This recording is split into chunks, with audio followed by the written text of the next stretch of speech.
turn them all down. Today we're going bike packing, but with a bit of a twist. You see, in 1 month alone at the beginning of this year, I had over 15 requests to review bicycles from Stop Right There Hippie. Have you sold out and are getting paid just to plug some crappy old bike on the internet? Well, to be honest, I'm quite intrigued to see if it lives up to my expectations. Electric bikes sound brilliant. Are they practical? Are they worth it? This bike's £550, so it's on the budget end of the spectrum. It's no Canyon. The route we're travelling today is 9 miles of beautiful English countryside, following the River Orwell from Felixstowe pretty much all the way to Ipswich. Lots of mixed terrain, getting gradually worse as we progress towards Ipswich way. We'll see what happens, but first we've got a load of compact gravel, shale, stones about this big, just like this. Loads of little stones, big stones mixed in that are going to flick up in my face because I don't have mud guards. Anyhow, let's get down past this gravel section of next 2.5–3 miles onto the dirt section, single tracks, a little bit of footpath, and then we should be open stretch onto the foreshore and the beach, heading over towards Ipswich. If you'd like to know more about the bike, I'll be chatting to you about it along the way.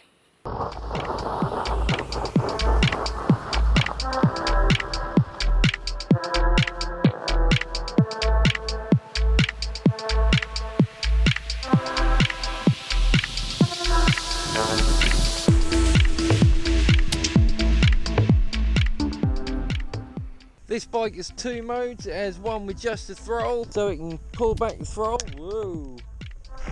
And it, wheel spin, bit of wheel spin, little bit of wheel spin there. It's not the most powerful bike in the world, but if it can wheel spin, it has a little bit of torque to get you up all them hills. The second power mode is assist mode. This more or less does what it says on the tin. It assists you while you're pedaling, and that works really well for economical battery saving and stuff like that. This bike is just over 21 kilos in weight. This is the cheaper, more basic model, which can do 35 kilometers on just the throttle mode, or up to 65 kilometers on the assist mode. And the assist mode is really where it's at with these things, with a 250 watt motor capable of 18–19 mile an hour, and the charging time is about 1.5 hours. Anyway, let's get further down this loose gravel track onto the single track, bit of dirt, bit of ruts and hills and stuff. See how it puts up with that.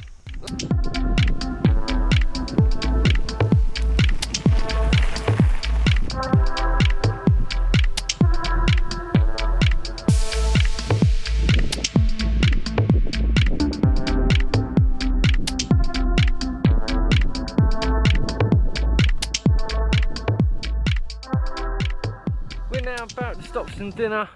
Just a quick light snack, some bakery food. Hey!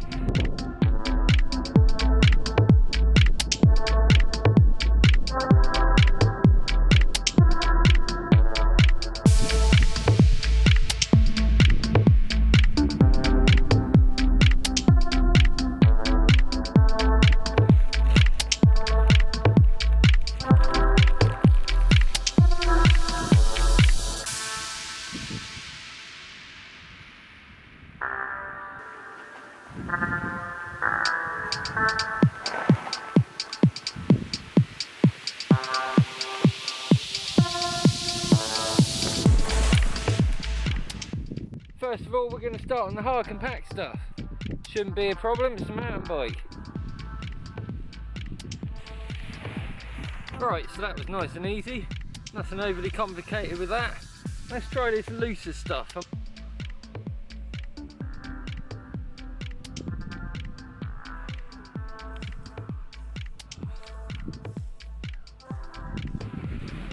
Well, that all but failed. I hit a bit of soft sand in my front wheel, just come to a dead halt. You probably do that on any mountain bike, e-bike, whatever. What would have helped if I let a bit of air pressure out of my tyres. I forgot my pump. I just checked and I haven't got it with me, so I'm not going to let any air out of my tyres for this demonstration. I wish I got my pump, then it'd be really fair trial, wouldn't it? Anyway, I'm sweating because it's absolutely gorgeous day today. This is a beach test. It's not too bad, as expected. 2.1 inch tyres on a 650B or 27.5 wheel set. Gorgeous day. Let's get back on the trail.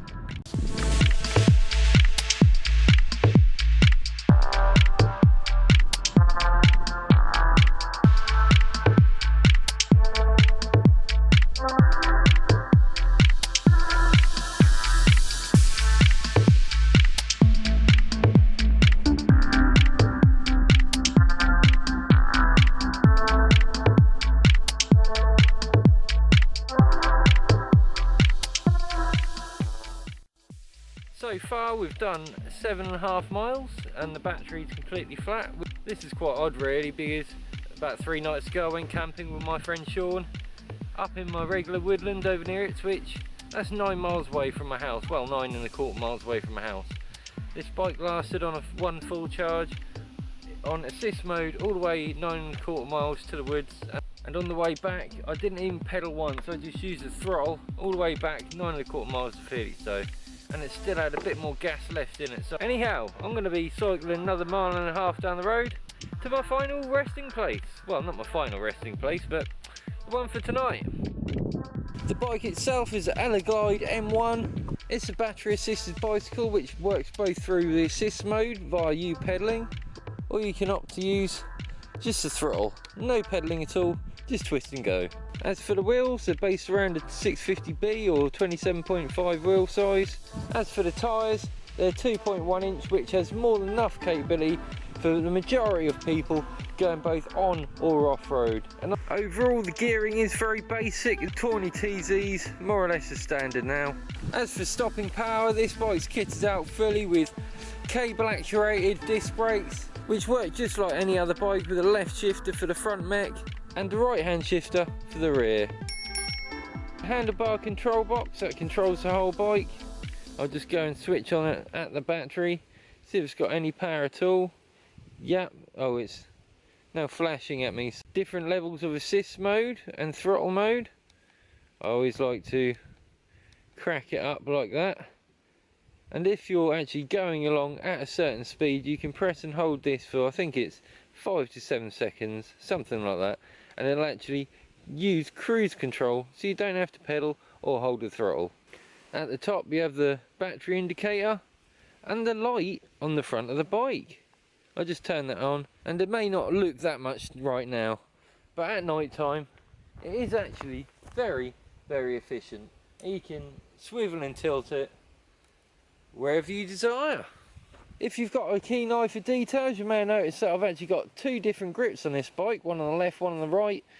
This is the nice, soft, pretty standard mountain bike grip that most bikes come with. However, I wanted the throttle on the right hand side, so I installed this throttle grip with the wire running all the way under here, nice and out of the way. If you have any questions, drop it in the comments below and I'll get back to you as soon as I can. One thing I am going to point out here is this little blue thing here. It's actually the lockout nut which controls the suspension for the front forks. Anti-clockwise all the way, fully open, and the suspension can work to your heart's content. Clockwise, and that'll lock out the suspension, meaning there's no suspension at all. Great for people like me with a lot of experience off-road. You don't always want front suspension, as it can stop you in your tracks when you're going over rutty and sharp surfaces. However, for common man, you'd lock them out to obviously go on the roads and that sort of thing while you're doing your shopping, taking the kids to school, anything like that.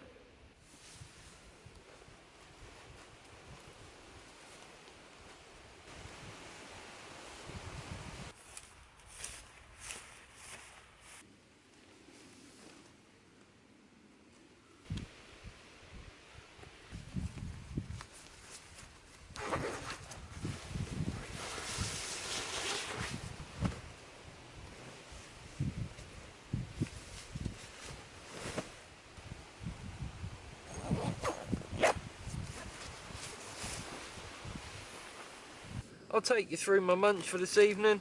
I've got a couple of cheap NY coffee 3-in-1 coffee sachets, Keith titanium mug, godsend, fits in the Wild Camping International pot absolutely beautifully.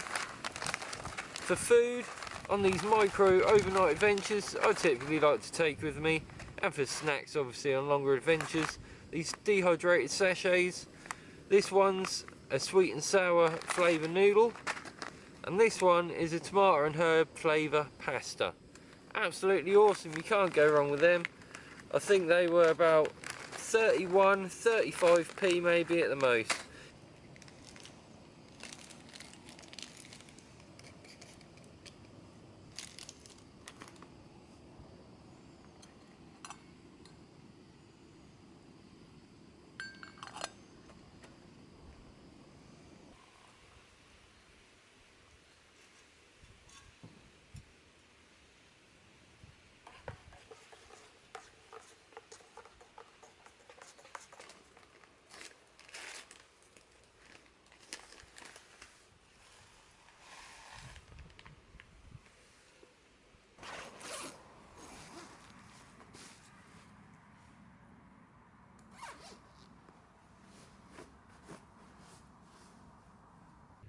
Morning everyone, or should I say nearly afternoon. I had a bit too much of a lay-in. Well deserved, mind you.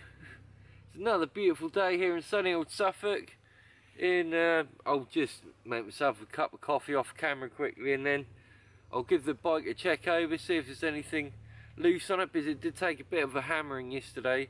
I know we did cover just over 9 miles yesterday on camera, but off camera I'm riding the bike back and forward, in and out of shots, so it was probably more along the lines of 15-16 miles of total what the bike did yesterday, mainly just on the throttle, and that's where the downfall is really. Not a downfall, but you have to use things in moderation. Yeah, we'll see when I turn it on after a coffee, maybe a bit of chocolate as well, if we can get home on the charge that's left, if there's any charger left. So I'm going to pack everything up and I'll get back to you. Peace. Right, so bike all packed up and me all packed up, my rucksack done all again. Really hit the open road. This time I'm just going to have the road all the way back. The battery's completely dead. There's a little bit of one bar, but it's just flashing at me. It'll get me about 100 yards down the road. So I might see if while riding it might get a bit of charge from the sun, maybe warming up. Typically batteries die when they're cold, don't they, in cold weather, so maybe they do better in the heat. Time will tell. However, can you take these bikes bikepacking just on a quick overnighter like I have tonight? That's about the limit for them at the moment. There's an upgrade to this one with a bigger battery capacity. That might have got me home, might have not. It depends really. The terrain was fairly rugged and ruthless yesterday, following down the foreshore, down the beach, and through that sand. That does take a lot of power to get through the sand as well. So in all honesty, it's put up extremely well with the amount of abuse and suffering they've thrown its way over the last 3 weeks of owning it. Improvements to be made. Just that front lockout for the front forks, it's a little bit plasticky, a little bit wobbly. Tyres, wheels, they're absolutely fine. Even the rims are made by Eleglide, the bike manufacturer for this model. My bike packing bags fit on fine. There's rear lugs and mounts if you want mud guards or rear rack or anything like that. On the front you can put a front rack if you prefer a front rack. However, as I say, under a bit more weight and a bit more treacherous conditions on and off road and through sand and gravel and stuff like that, the battery won't last half as long. As I said earlier in the video, I cycled from Felixstowe to here at my woods, 9.5 miles away, on the assist mode, and then I've cycled without even pedalling once, all the way back to Felixstowe, 9.5 miles, just with the throttle, and it lasted. However, coming down the riverway, it's a bit more treacherous terrain, it's a lot more demanding on the motor and the battery, and me just being a bit of a pleb and sticking on the throttle all the time. I find that using the throttle off-road is, I'm coming from a motorcycle background when I was a kid. The throttle, yeah, without pedalling, you can control the bike a lot better without pedalling, just cruising. With the assist mode off-road, it can be a bit dangerous sometimes, but that goes for any e-bike. It's not going to handle any different to an expensive or an even cheaper e-bike than this. This particular one is the one I own, Canyon. You can send me one if you like, but let's not get too ahead of ourselves now. They are very, very fun. Would I consider bike packing on one if it went 300 miles? Definitely, 100%. That would be really fun, and as I'm not particularly in my peak standard fitness right now, yeah, I'm only able to do, I don't know, 60-70 miles tops without bags on. So yeah, an e-bike that went long distance would be absolutely perfect. Now the big drawback with e-bikes is the weight. 21.5 kilos, like just under 22 kilos. That's a heavy bike. I nearly pulled my shoulder getting it over the gate. They might need to invent some sort of mechanism to release the magnets a little way from the actual hub when the battery's turned off, so it free rolls a bit better than having the drag from the magnets. But that's again, any e-bike, they're all set up pretty similar. I hope you found this interesting at the very least, if not educational at the most.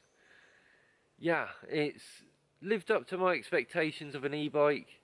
It's a bit of a shame that the mileage can't be more, but as I say, that's down to the terrain and the conditions of the road surface, I suppose. And yeah, me recording things don't help, because I have to ride it 3 times just to get the riding it once shot. Unfortunately, that's about it from me, folks. Hope you enjoyed the overview and quick ride out on the e-bike. It's really fun, honestly. It's really fun, especially off-road. You feel like you're doing a lot faster than 18 mile an hour. You probably are, but as I say, the battery will die quite quick and you'll be cycling back a 22 kilo bike. So till next time, oh yeah, subscribe, thumbs up if you like it, and go away if you dislike it. Subscribe, click the bell, notifications, whatever else. If you're a millionaire, donate a couple of mil so we make this a good project. Till next time, stay safe and hope you find peace on your e-bike in the woods. Lovely day though, it's really hot, man. I'll be sweating my nut on the way back cycling that thing when I... Oh, baby.